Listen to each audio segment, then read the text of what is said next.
Committee members. Sure is, yeah.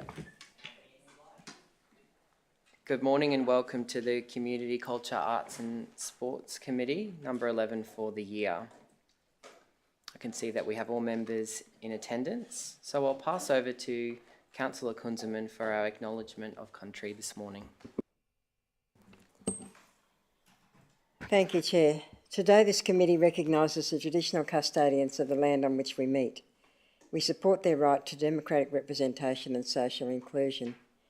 Ipswich City Council respectfully recognises the ongoing challenges faced by Aboriginal and Torres Strait Islander people, and this committee supports their inclusion and participation in community, cultural, arts and sports activities.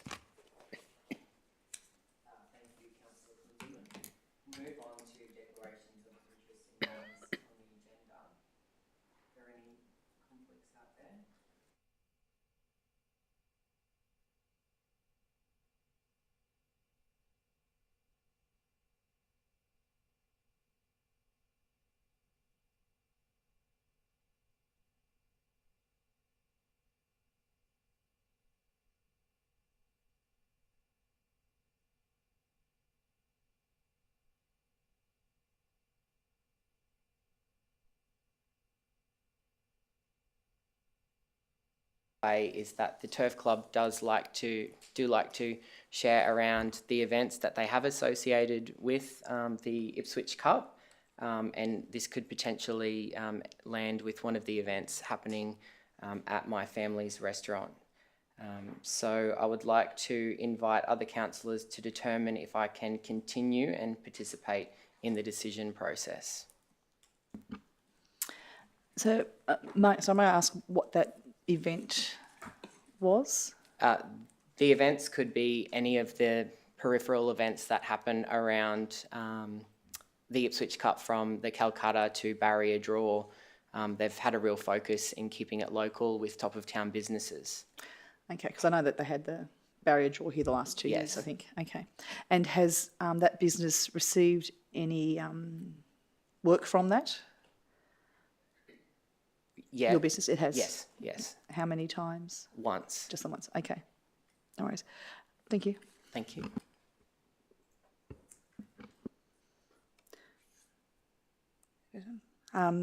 Look, I move that Councillor Andrew Fechner participates and votes on item 4. Thank you. 4, which is the event sponsorship, the 2024 Ipswich Cup. I don't see a personal or financial benefit on the whys and wherefores of whatever the Turf Club decide to do, and therefore a reasonable person would trust that the final decision that is being made today is in the best interests of the public. Is there a seconder for that motion? I'll second that. Thank you, Councillor Kunzelman. I will take that to the vote. All those in favour? And that's unanimous, noting that I was not voting on the matter. Thank you for disclosing it. Okay. Thank you. Moving on to item number 1, which is business outstanding, and this is a response to the notice of motion and arts hub for the creative community of Ipswich. This was a notice of motion that I brought to committee on the 12th of October with a view to get it back here, and I thank the officers for getting it back in such a timely manner. Would anyone like to speak to a relevant council officer in relation to the notice of motion? I just have one question for Mr. Poll, if I can.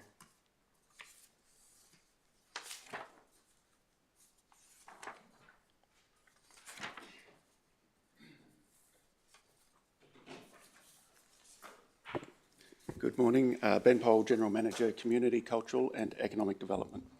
Thank you, Mr. Poll. I'm just noting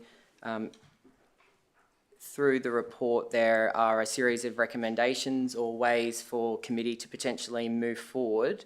If we were to make a move on the immediate activation of the space formerly known as Jamie's, there are some allusions to how much that might cost us in the report, $20,000 for those works to be done. Was that something that would be in line with your current operational provision? Yeah, the estimated costs provided could certainly be facilitated within the current budget and resources allocated within this financial year. Thank you. Any further questions? No. If I'm not sure if it's yourself or the art director, but just looking at what potential things could be happening in the Ministry of Food and the Fire Station 101. Just obviously, it's one thing to have spaces, but they don't program themselves. So, has there any thought gone to that yet, or not yet? There has. Based on, I suppose, the ongoing interactions that staff and also mayor and councillors have with the community, and trying to absorb some of that feedback. There seems to be certainly a demand for workspace. So you might refer to it as a wet space, or a space that's ready and available for people to actually ply their trade. So we have some exhibition space throughout the city, probably not enough, but some. But there is I suppose, deemed to be a bit of a lack in workspace for artists. So potentially one of the options put forward for Jamie's was to basically do make good work and make it a usable space, not necessarily set it up for exhibition or anything of a higher level, and then potentially work with and engage with the local community, but look to potentially put out expressions of interest for people then to use that workspace in an ongoing sense. So that's the current, or the former Jamie's. An artist studio workspace type function is probably the first option being put forward to be consulted and considered on. Fire Station 101 probably offers up a broader scope of options and opportunities. It's noted in the report that there's currently about, I think it's 450 square metres of usable space, under roof usable space. Not all of that is currently being activated or utilised in a consistent way. So we could, and it's noted in the report, that something along the lines of setting up studios for local artists to utilise, whether they're audio or visual studios, so that the equipment and the studio itself is ready for utilisation. So these are the kind of facilities that artists can't otherwise tap into. But then the report also notes that there's about 900 square metres of unutilised space in and around Fire Station, and really the opportunities there are kind of endless. It just comes down to what I suppose the arts and cultural community believe to be the priorities, and how that might be able to be facilitated within the facility. Does that answer your question, Mayor? Thank you very much, Mr. Powell. Thank you.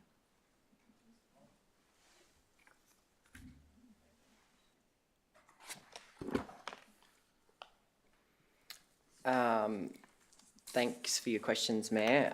And I was hoping that we might be able to flesh it out a little bit more through discussion as well. So I'd like to move that, and I've got a secondary recommendation here. I'll flick through to the committee clerk. Firstly, that the report titled Response to Notice of Motion and Arts Hub for the Creative Community of Ipswich be received and the contents noted. And I wanted to move a recommendation B, that Council endorse the response to recommendation B concerning the activation of lease G on lot 12, 116 Brisbane Street, formerly Jamie's Kitchen, as a visual arts studio, and agree that the works commence as soon as possible. I'll just send that through to you now. Vicky.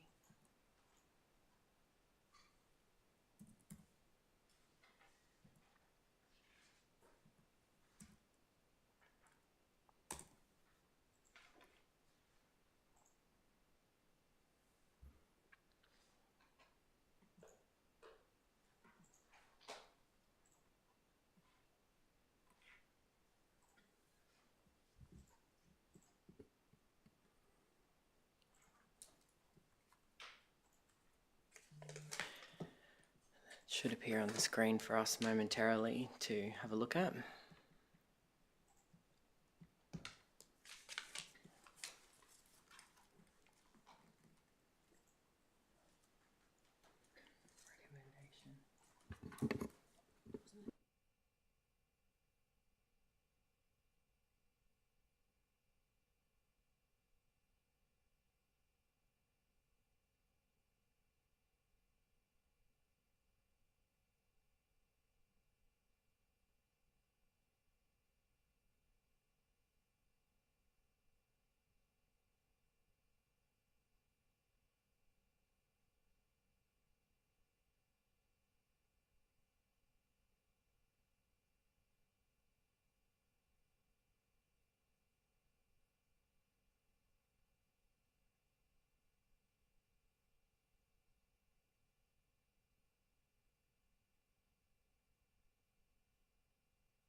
The CEO and I were just discussing, it's a little bit meta in the way that it's crafted here, because there is a response to recommendation B contained within the report, which is what I seek to address in the motion put forward. So it's not necessarily addressing the former recommendation B, which is already a resolution of council to investigate. Yes. It is referring to the response to that. That's good to get explicit approval, I think, Chair. Yeah. Yeah. If we could capitalise response, that might.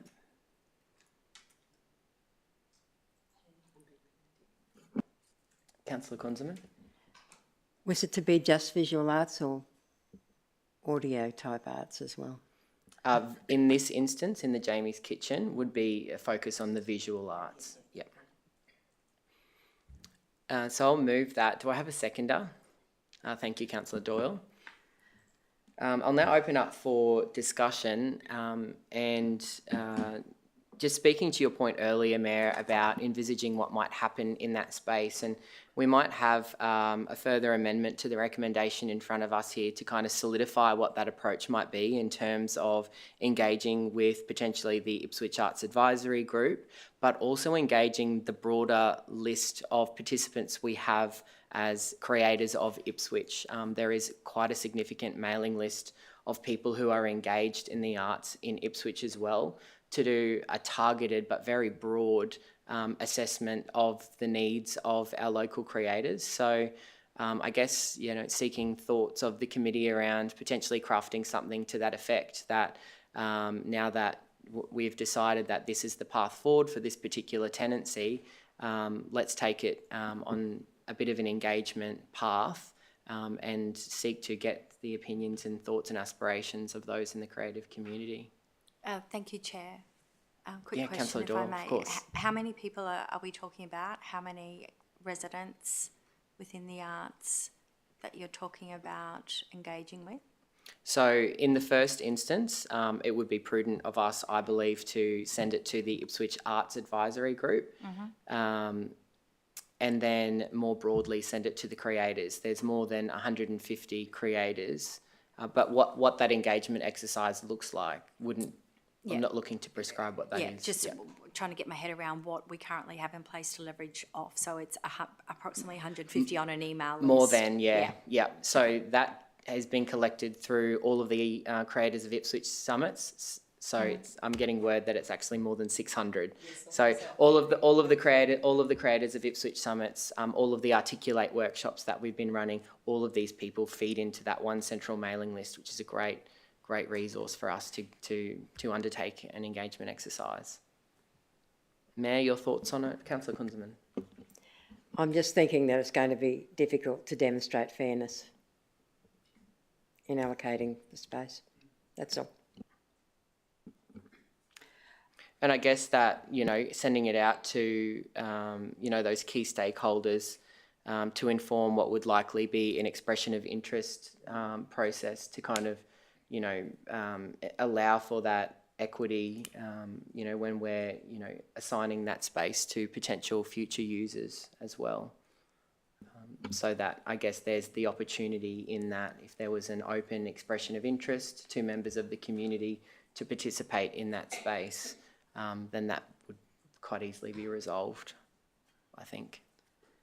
If I may, Chair, I was going to suggest a recommendation C, and that would be, I don't have the exact wording, but that the Ipswich Arts Advisory Group, but also this committee, CCS, is consulted on the future use of those facilities. We know, to Councillor Kunzelman's point, access to these great facilities, not everyone can use them all the time, so we have to have an open and transparent process, and I would recommend that we work very closely with the Ipswich Arts Advisory Group. They are that body that does represent the arts community. We read an expression of interest for that. And I think going to detail, because we know that access to these facilities is usually a very sensitive matter. Yes. And we need to make sure that it's fair and also consulted. So I was going to put that, see that Ipswich Arts Advisory Group, and advisory group is capitalised. And the CCS committee be consulted on the future use of this facility. And I think, I don't know, with the the mailing list that we have of the creators and articulate. I guess it's a matter of informing them and letting them know, and so they can also. Well, I guess we'll see what the feedback is from them. Yeah, as well. and also drive interest in the idea in itself. But I'm quite excited. I think, often the advice we get is to give the spaces to the creators and let them do their thing.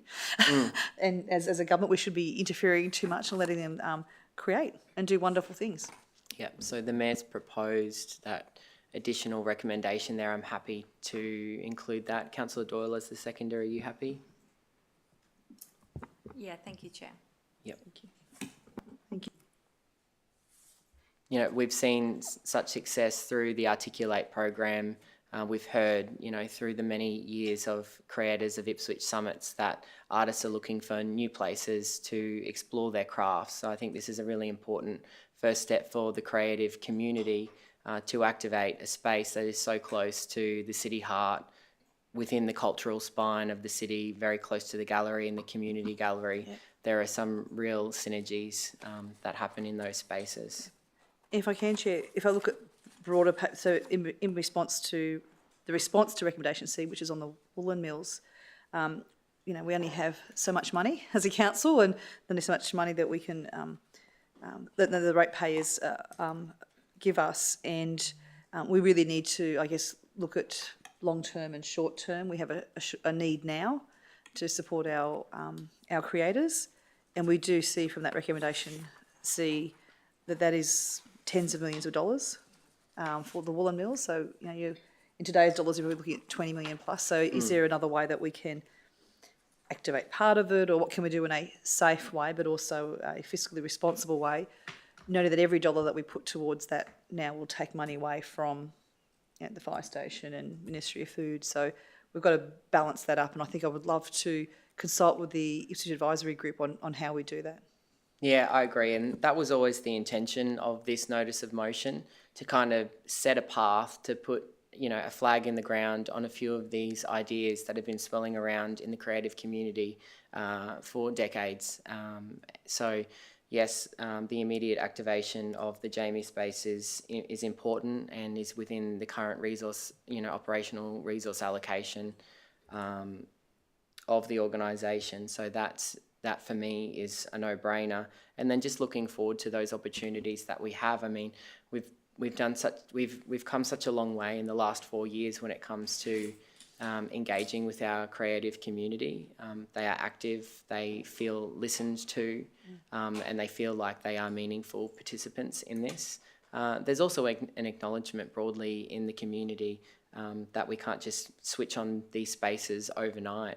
And the short-term view of Jamie's with the medium-term view of Fire Station 101, with a long-term view of potentially, thinking about what we might do at the woolen mills. But it allows our arts community to grow with us. So with this smaller space into a medium-sized space, and then once we outgrow that, thinking, aspirationally, what do we really want for the arts moving forward in terms of a broader precinct? Yeah. And I think, Chair, too, I think it was 2007, 2018 when the Ipswich, the arts and cultural strategy was approved. It's quite a good strategy, but I guess just with the timing, there was no budget allocated for it.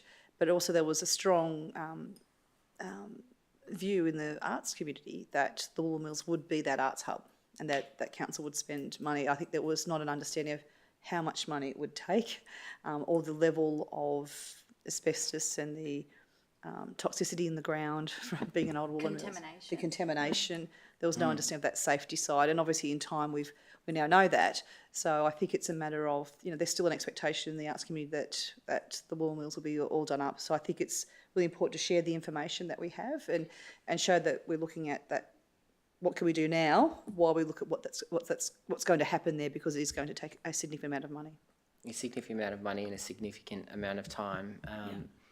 And I think that, we'll always be able to communicate, to our creative community that we have taken a very strategic approach to the way that we roll out the use of our facilities, the way that we listen and understand the needs of the community as well. It's been really important to show that we can grow and we can build our own cases, and building advocates alongside ourselves in that way. You know, I look forward to the opportunity that 2032 brings for local artists. We know that we need to be working now with Arts Queensland. We know that, you know, people need to hone their craft. They need to understand how to apply, you know, through an EOI process to put in an application for something. And we're getting those results through the Articulate program, more than 300 you know, participants in that program since it started, learning those really crucial skills, building the capacity, you know, of our creative community.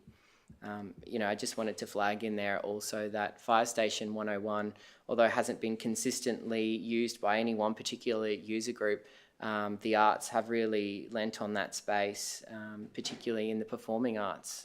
That's been used to host, you know, smaller, intimate, black box style performances, you know, over the last year and a bit, and that's proven to be very successful, and almost become a necessity in that we needed a secondary performing arts venue that was a little bit smaller and a little bit intimate.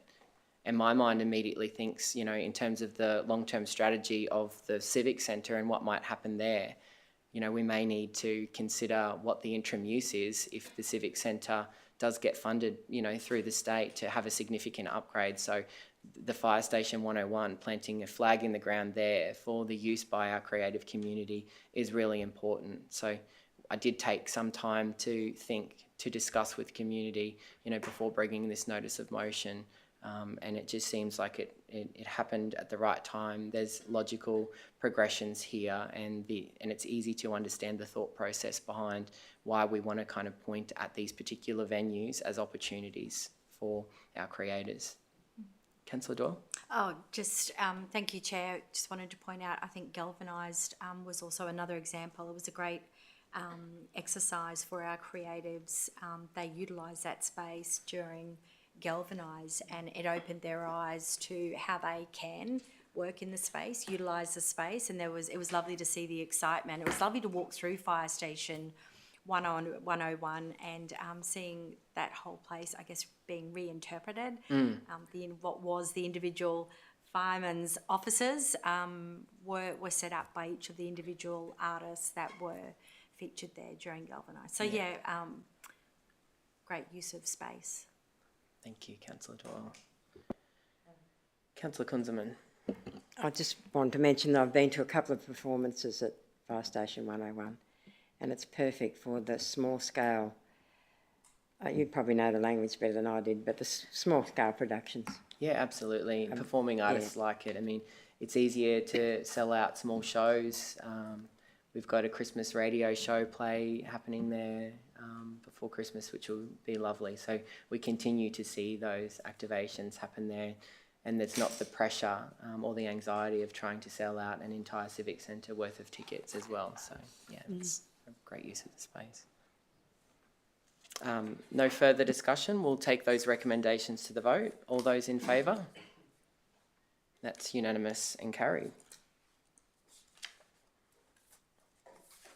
Item number 2 today is the response to notice of motion Ripley Valley Library. This is a report concerning a response to a notice of motion submitted by Councillor Jacob Madsen at the Council Ordinary Meeting 19 May 2022, requesting that Council commence planning for delivery of library services to the proposed Ripley Valley Library catchment and consider what options are available over the next few years to provide library services in the interim. Councillor Madsen, did you wish to move the recommendation here in front of us? Yep. So Councillor Madsen's moved the recommendation here in front of us. Do I have a seconder for that? Thank you, Councillor Ireland. Would anyone like to speak to a council officer in relation to the notice? I was just looking for a change in C to add White Rock to the Ripley Valley catchment area, because White Rock has really grown. So I'm just wondering if we can add White Rock to that. Yep, no, we're getting nods, so we'll be able to make that an addition. Does anyone have any further questions for council officers regarding the response to your notice? Yep. Okay, so Well, Councillor Madsen, would you like to propose, or Councillor Islander, recommendation B, that White Rock be included in the library, in the Ripley Valley Library catchment? Yep. That White Rock be included in... I'm happy with that. That would align with the boundaries that we speak of when we talk about the Ripley Valley PDA, but it would also align with the Australian Bureau of Statistics SA2 interval for Ripley. Yep, great.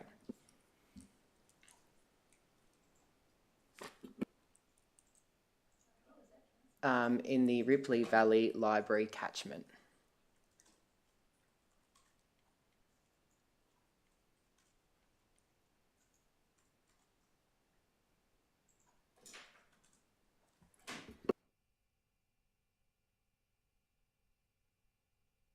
And I take it you're in agreement with that, Councillor Ireland? No worries. So I'll open that up for any discussion. Thank you, Chair. It's come up as I moved it, but it was certainly a joint initiative of Councillor Ireland and I in the Best Division, Division 1. When you go through the paper's quite good. It touches on a lot of the points that we wanted Council to start getting its ideas around. Just noting the ABS stats have a slightly smaller population, so we've probably got it from somewhere else. But on the ABS census data for 2021, nearly a third of the population of this catchment are between the ages of 0 and 19. So people would recall the primary focus of Councillor Ireland and I has always been on early literacy for children and access to books and library programming. Not to say other groups don't also need libraries, it's just something that we really care about. In regards to this Ripley area, I know that long term there's going to be quite a substantial library built, but I must, reiterate there's a lot of people that live within this catchment that are sort of spreading to the four corners, so to speak, to access council library facilities. Given that the rate of that growing, I think in the preparation of the budget for the next year, we should really canvass which one of these options is appropriate that have been listed. I think the option that's been identified for Minka Place or the Library Lounge could be good. Just noting that we're starting to get more children of high school age, so the addition of having a study space with Wi-Fi should probably do a bit more than some of the other options. Because, being realistic, the full price tag of that library in Ripley is quite substantial, so I don't see that happening in the next 5 years without some, extraneous funding promise from another level of government. But in the interim, we have a need that's growing every day. We quite often talk about Ipswich being one of the fastest growing LGAs. Well, nearly all of the suburbs in the Ripley Valley area, they're growing at 15 to 20%, which dwarfs the council figure of 4%, substantially. So in terms of these services and access to services, I'm really passionate about it. I think Councillor Ireland will add her thoughts shortly. But yeah, I think that's about it. We've got to get cracking out here, and there's some good options that have been put forward by the officers. Thank you, Chair. I'd really like the idea of the library lounge because they would be able to have Wi-Fi connection there. We're in a mortgage belt at the moment and they're really struggling.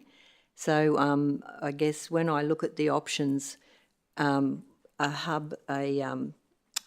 library pod doesn't give the young people that live out there the access to free Wi-Fi that they could get to do their assignments and things. So I'm keen to have some council available Wi-Fi areas for the population that's growing out there.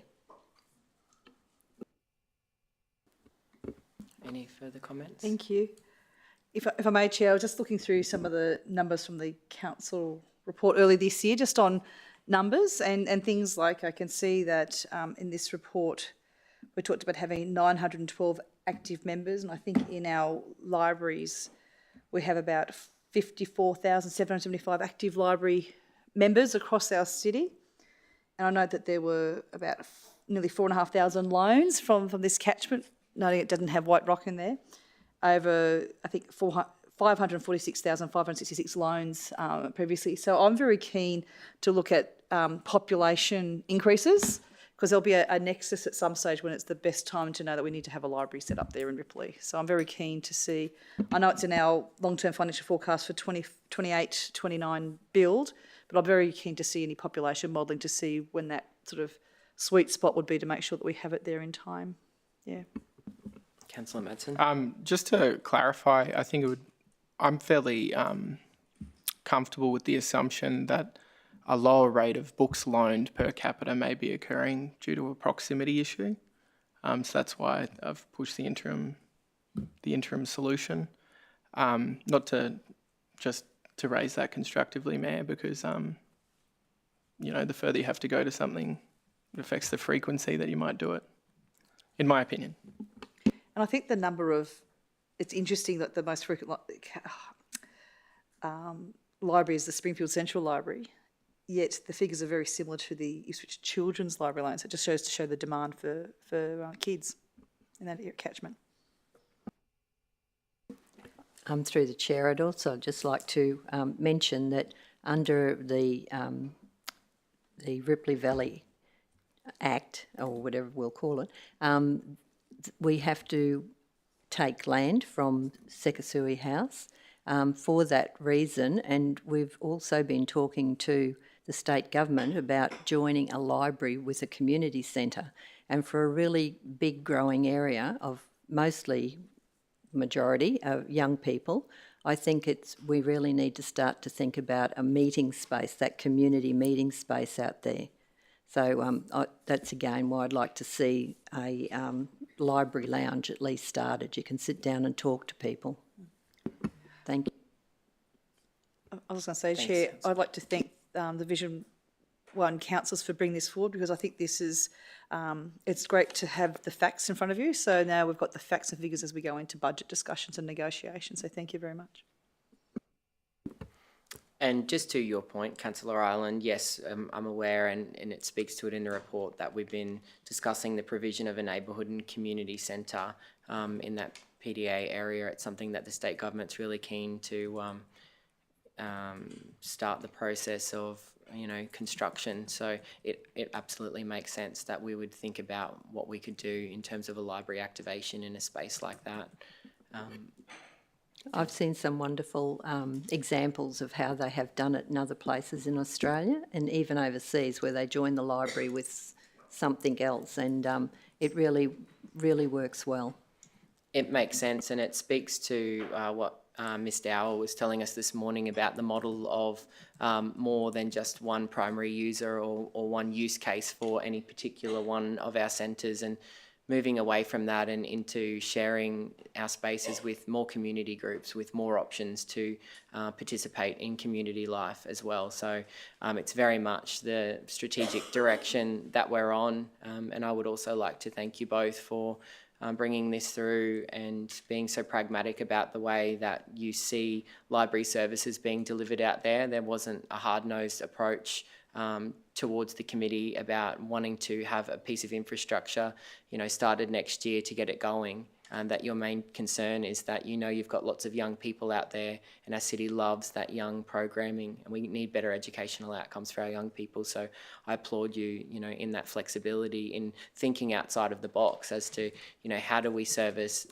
the bespoke need that currently exists in that community.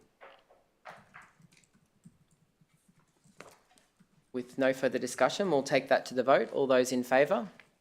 And that's unanimous and carried. Apologies, Chair, I've got to leave for another engagement, so just advising you. Thanks, Councillor Madsen. I'm Madsen. getting up and walking out. Best of luck. Thank you. Nothing to protest today.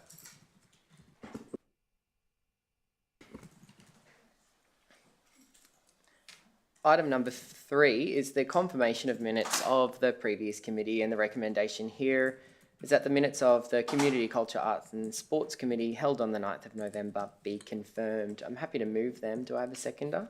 Thank you, Councillor Kunzelman. Does any member of committee have any alterations or amendments to make? No. We'll take that to the vote. All those in favour, and that's unanimous and carried, noting that Councillor Madsen has left the committee for this morning. Item number 4 is Event Sponsorship 2024 Ipswich Cup. This is a report concerning the application for event sponsorship by Ipswich Turf Club for support of the Ipswich Club to be held on the 22nd of June 2024. The application is for $25,000 excluding GST in financial support, and a recommendation is to maintain the sponsorship level provided at 2022 at $20,000. Would any member of committee like to discuss this with a council officer? May I, Chair, speak with the council officer? Thank you, Ms Gregory, to answer Mayor Harding's question.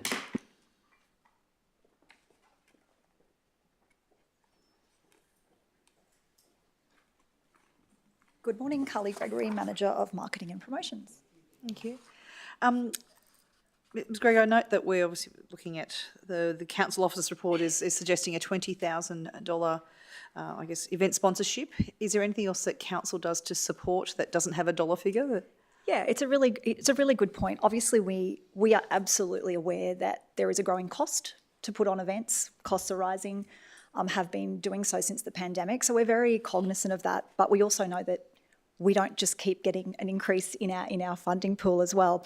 So for these kind of events, the City Events team has a pre-submission meeting with the parties to understand, you know, where they are, what their plans are for the event. This is obviously a hero event in the Festival of Horsepower. Yep. So one of the things we really talked about this year, knowing that the Turf Club would be looking for increased funding, was we went through the list of benefits that council currently has for this event, which were really generous. But the reality is that some of those benefits don't have a huge value for council in terms that we're not a commercial operation, and they have a wait list of commercial operators that are looking for assets to sponsor. So for example, they always put in a race, you know, that's the council kind of sponsored race as one of the benefits. I don't believe that council really has a real issue with when that race is on the day, but for a commercial operator, that determines a significant price that they can get in sponsorship. So we absolutely talked through the things that they could probably remove or reduce on the list of benefits so that we could, you know, kind of navigate some additional sponsorship for them, but it wouldn't have to come from the council support funds. So those kind of things, just an example, but there was a whole list of things. And so in the application, those have been removed or adjusted, you know, in line with what council can probably provide. Okay. And other things that the Turf Club are looking at to make money? I asked that because obviously overnight there was some, you could see that the turf clubs, in Victorian Turf Club in Sydney are running at losses. So, you know, do you know if they're looking at other revenue sources? I think without speaking on their behalf, obviously the redevelopment was fantastic for that site, but it had an impact on how they used to run some of the commercial sections of the race day on Ipswich Cup. If you think about where the stables now are and how that impacted where they used to have commercial marquees and that kind of thing. So they are absolutely doing everything within their control and power to increase that for that demand, because obviously numbers have slightly reduced since the redevelopment. There's absolutely a focus on an increased quality of experience for the patrons that attend there. So they're doing that. And also kudos to them. They absolutely are looking at working with us to flesh this out like a true carnival, so that there are other additional, you know, operators that get benefit from that across the city, whether that's a Calcutta, whether that's a ladies' lunch day, all those kind of things, that they're working with other operators and also other operators within the Festival of Horsepower. So moves afoot, just been hard post-pandemic, I suppose, to do that quite quickly. Thank you, Ms Gregory. Thank you, Chair.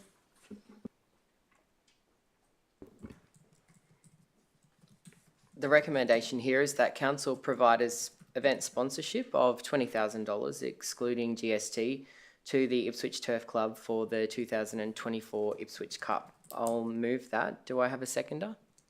Thank you, Mayor Harding. Any discussion regarding? I note that they did ask for $25,000 in their application, and I do note the things that Ms Gregory talked about, but I guess if we take the $5,000 from there, it's got to come from somewhere else. So there's only so much that we can in the budget there. So I'll be supporting this paper for this report for $20,000. And yeah, heartening to hear from Ms Gregory that they sat down with the applicant to discuss, you know, what opportunities they have, how can we better assist. I know that the Festival of Horsepower is something that we push through our we push through advertising citywide and out of region as well. So there's huge benefits in there in this crossover, and it's a great addition to the Festival of Horsepower that we have. No further discussion. We'll take that to the vote. All those in favour? And that's Councillor Ireland, Mayor Harding, and Councillor Marnie Doyle and myself. Those against? Abstention. And those abstaining, Councillor Kunzelman abstaining. Thank you very much.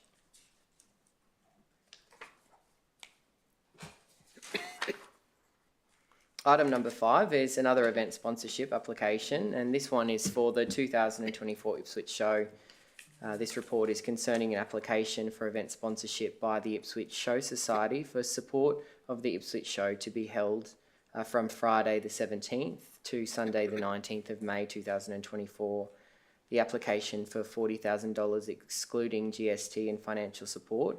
The recommendation is to provide financial support to the value of $30,000 excluding GST. Would anyone like to speak to the relevant council officer?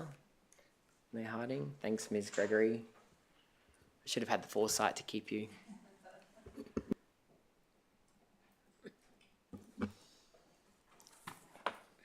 Carly Gregory, Manager of Marketing and Promotions. Oh, thank you. Thank you, Chair. Ms. Gregory, are there, obviously, I'm guessing you've had some discussions with the Show Society.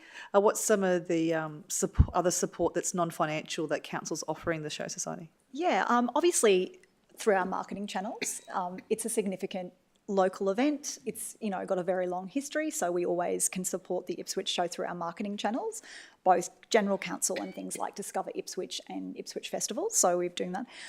We've just instigated a quarterly planning meeting with the Ipswich Show Society because obviously this is one of many events that they run at their precinct over the years, so that's been really positive. I think we've got some really great plans in place, not just for 2024, but looking forward to 2025 when there'll be some changes to that site that will open up their capacity to attract events, which will be really handy for us, given the offering that site has.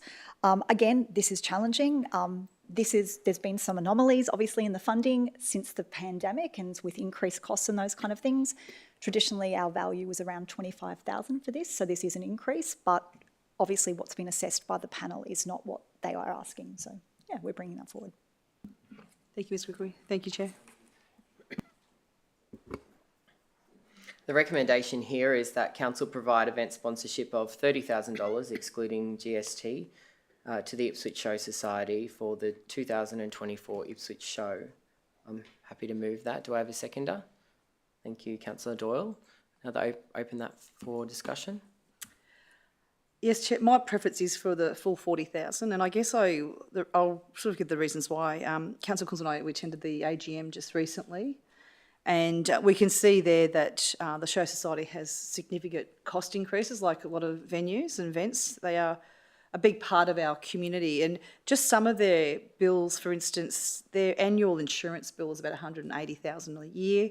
Their water bills, I think, is about $60,000 a year. The power is about $80,000 a year. So significant costs, and I see the Show Society not sitting on their hands, putting out a begging bowl. I see that going for the AGM, they are actively putting on more events there because they know they actually have to cover those costs. So they know they just can't exist just running the show. They have these costs annually, and running one show a year will not cover the costs. I think they receive about $90,000 a year from the caravan park, and they've moved recently to an online system, which is getting more there. So I see a community group that's working really hard to increase their revenues to cover the increase of costs. I note that, and I guess I'm happy to stand corrected, but I think with the Rosewood Showgrounds, it transferred to council because the Show Society at the time couldn't pay their insurance bill. So I guess for me, I'm very cognizant of what are some of the things that council can do in a smaller capacity that makes them financially viable in the longer term as well. So I guess I put it out there that my preference is to give them the full 40,000 rather than the 30,000 because they are very actively trying to increase their revenue, increase their profits, and I think provide a wonderful service to our community. I'll provide that for discussion. Yeah, I think that you know, those sorts of discussions would have been had at that panel level as well.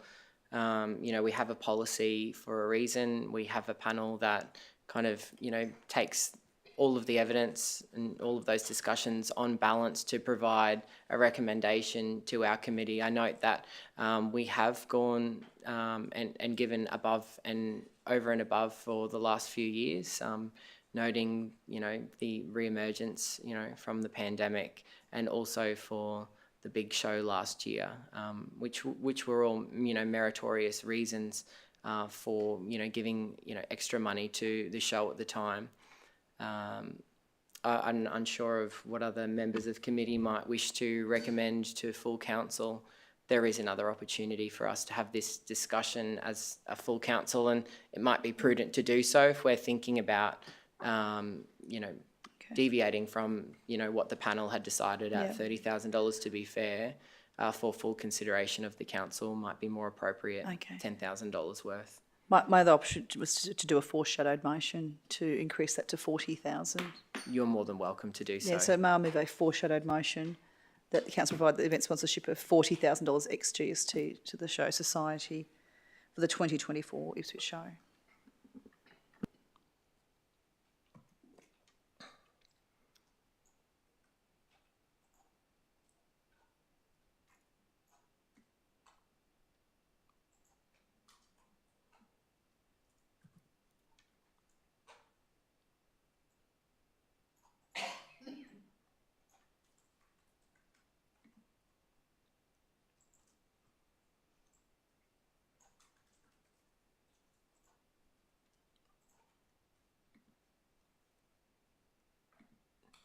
You don't wish to add any more colour to the reasoning as to why. I'll speak against the foreshadowed motion, and I just want to put on record for the committee that if this motion is defeated, I have an intention of changing the recommendation to forward this matter for consideration to the full council, noting that you'll be adding extra funds. So does anyone else have any commentary around the foreshadowed motion, either speaking for or against what the Mayor has proposed here for us? Sorry, Chair, don't we vote first before a foreshadow motion gets up? Don't we vote on the actual report first? Yeah, we vote on the 30,000 first, and only if it fails do we then look at the 40,000. So that is the active motion is the 30,000. The complexity here is that I wish to amend the current active motion from, you know, recommending the $30,000 to that this matter be considered by full council at the next council ordinary meeting. Okay, my apologies, Chair. In that case, I withdraw my foreshadowed motion. Okay. So I don't. And in that case, you know, I change the recommendation that I put forward.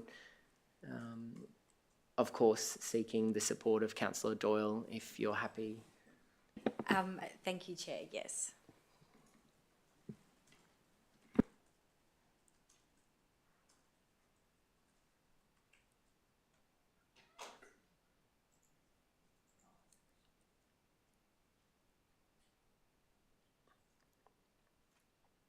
So the live motion in front of us that both I moved and Councillor Doyle seconded is that this matter be forwarded to the next council ordinary meeting for consideration.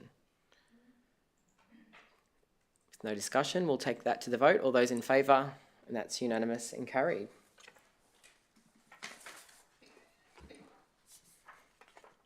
Kind of disappointed that I left my Santa hat in the office. I was carrying it around all morning to make a statement here about the Christmas in Ipswich program, which brings us to item number 6, which is highlighting all of the wonderful events that are happening in the 2023 Christmas in Ipswich program. Did any member of committee wish to speak to a council officer regarding Christmas in Ipswich? Noting the recommendation here is that the report outlining the 2023 Christmas in Ipswich program be received and its contents noted. I'm happy to move that. Do I have a seconder? Thank you, Councillor Kunzelman. Open that up for discussion from the committee. If I may, Chair, I just want to highlight the fact that the Ipswich Hospital Foundation's having their real Christmas tree collection and giving night, and the pickup is on the 30th of December. So you can go online and select a small, medium or large, I think, or an extra large, I think there's different sizes, tree, and you can purchase a little stand there as well that that holds it perfectly in place, and you can water it and so on. So I think it's great that we're partnering with such a wonderful charity in our community that gives so much. So I encourage everyone to purchase a real Christmas tree. I just want to note the breadth of the program this year. It continues to grow. We continue to support other organisations on their endeavours to celebrate in the Christmas cheer and support them through the way that we market our Christmas in Ipswich programming. There's a hell of a lot happening, from the top of town Christmas retailer activation. As I mentioned before, It's a Wonderful Life radio play, which is a Christmas radio play happening at Fire Station 101. Councillor Doyle has been printing out many little outlines for the letters to Santa for all of the children that we've been meeting at our community catch-ups and schools that we've been visiting, so that everyone gets an opportunity to participate in that. There's so much happening, and Council has done a really good job pulling this together and allowing the community to access that information as well. We've seen Tulma Place, have the big sign erect so that, people who come through, they've got that immediate wayfinding ability, that programming, the calendar, what's happening, what's going on in the city. And I've already seen quite a few very excited families who are ready for the Christmas lights to display, to go up, posting about it on socials. So it's going to be a really great season, and I really hope that we can continue to drive excellent numbers through the Nicholas Street precinct at those Christmas light activations. It'd also be remiss of me not to mention the wonderful volunteers that we have who help run those nights as well. Last I spoke to the team, the volunteering efforts on a couple of those nights are even oversubscribed. So we've got more people, wanting to volunteer than we reasonably need, which is a great sign of the interest that we have in our Christmas program as well. We've got seniors night happening with the Christmas lights, hosting some of our aged care facilities. We've got a sensory night, which is programmed as more of a controlled sensory experience. These are, small iterations to the program, but it shows that we're constantly looking at different ways to do things, to refine, to make the Christmas program even better for our community to enjoy. So a lot of thanks must go to the city events team for, pouring hours and hours and hours into how much fun we get to have at the end of the year. No further discussion. We'll take that. Councillor Doyle? Sorry. No further discussion. We'll take that. If I may, Chair? Oh, sorry. Sorry. It's Christmas. Yeah, come on. So obviously you've mentioned a number of the extensive things. I would like to highlight one thing that we've had feedback in the past from the community, is that we've had the St Nicholas precinct, and we sort of run that over the 2 weekends before Christmas. And obviously Christmas falls on a Saturday, and our last day of the lights will be that Sunday. So I'll just let residents know that during budget discussions, we did look at how do we, have that up right up until Christmas Eve, and the amount of money it was going to cost was absolutely outrageous. So we're going to have something on every night in the lead up to that Christmas, to that Friday of Christmas Eve, basically. So we'll have Cinema Under the Stars. So it's a partnership with Hoyts on the Tuesday, Wednesday, on the 19th, 20th, in the lead up to Christmas. We'll have the Mario Kart Library Christmas Circuit, which is on the Tuesday at the library. Santa and Sirens is really popular. That's on the Thursday, the 21st of December. So that'll be Santa, but with the SES, QFES, and RFS as the Rural Fire Service as well. I'm looking forward to the Ipswich Children's Library Christmas Disco on the Friday night, which I think would be really great.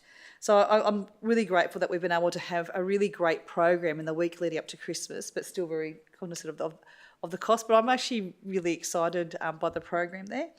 And I know also with fireworks that we've ensured that there are that council supported fireworks in each of the divisions. So each of the divisions have a fireworks from Springfield Central Sporting Complex for Division 2, Ironbark Park and South Ripley for Division 1, Limestone Park for Division 3, but it's that central Ipswich one, as well as the Tivoli Drive and at Chihuahua for Division 4 as well. So it's great to see that really distributed across our city as we grow, people looking more to have something locally in their neck of the woods. So I'm really pleased that we're able to support that process for our community.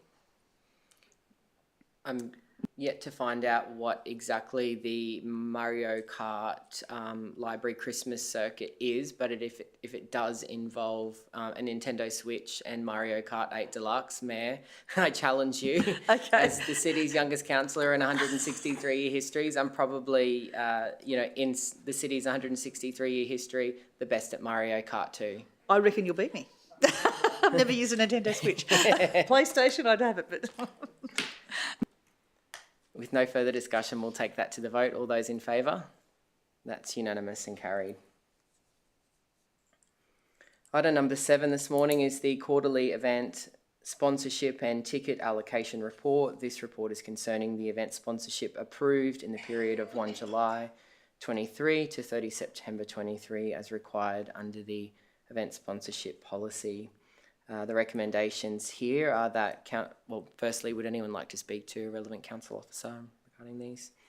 We've got recommendations in 3 parts here. That A, that council receive and note the following event sponsorship allocations during 1 July to 30 September 23 period. One being the AFL Queensland Limited $9,000 excluding GST in cash support and $19,588.27 for the 2023 National Inclusion Carnival. And 2, Tivoli Social Enterprises Limited $20,000 excluding GST in cash support for New Year's Eve celebrations. Celebrate 24 at Tivoli. B, that council receive and note that no event impact study support was confirmed during the 1 July to 30 September 2023 period. And that C, that council receive and note that there were no event sponsorship ticket allocations made during the 1 July to 30 September period. I'm happy to move all 3 of those. Do I have a seconder for that? Thank you, Councillor Kunzelman. Now open that up for any discussion. If I may, Chair, I attended the opening of the AFL Queensland National Inclusion Carnival, and it was the first time that's been held here in Ipswich, and you had over 100 young men, all with intellectual disabilities, who are mad about AFL. Absolutely love the game, and they love to come together every year. They hadn't been able to because of COVID for the last few years. This is their first time they played around our city, but they also played the finals at Brighton Homes Arena. So for them to, and they got to use the full facilities, the gym, the recovery room, everything there. So it was just wonderful to see these young male athletes come together, compete, and also be able to use the fantastic facilities at Brighton Homes Arena was very awe-inspiring. They were a great group, and they were here for a whole week, and obviously they took up all the accommodation in the area and ate out and had things like that. It was just a really inspiring carnival. It's great to be part of. Did they hit you up to potentially be a host next year, a host city for next year's event, or is it one of those events that roams around? It moves around nationally, so it was great that obviously it's in Queensland this year. So yeah, they obviously mainly look around the eastern seaboard and as well as South Australia and Western Australia that they look at. Lovely. Yeah. When they're back in the state, they'll probably give us, a second thought, considering the experience that they had, particularly at the new Brighton Homes Arena. I'd just like to add to the Mayor's comments that I went down for an afternoon to watch them play. There are a lot of parents that actually turned up to support them, so they had quite a support group in the stand. Yeah. That was lovely to see. And, thinking about the economic impact of an event like that too and what it does for the profile of our city is pretty amazing. So, it is. For council's $9,000 investment, it probably delivered tenfold on that. Yeah. And I think the AFL organisation nationally, their leadership were there, as well as AFL Queensland, and obviously Brisbane Lions being there. They were very accommodating, so I think Brisbane Lions for that. So yeah, it was a really great event. Love for it to come back, but obviously it'll do its lap around, and I encourage council to continue to. With no further discussion, we'll take those recommendations to the vote. All those in favour? That's unanimous and carried. Which brings us to the end of our committee at 12:15.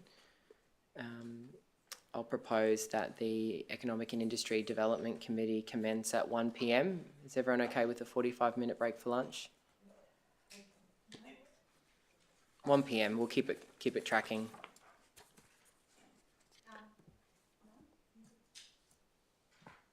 I'm open to committee if you would like an hour. Yeah, an I hour. would prefer an hour, if that's okay, Okay, Chair. so we'll have the Economic and Industry Development Committee starting at 1:15. Thank you.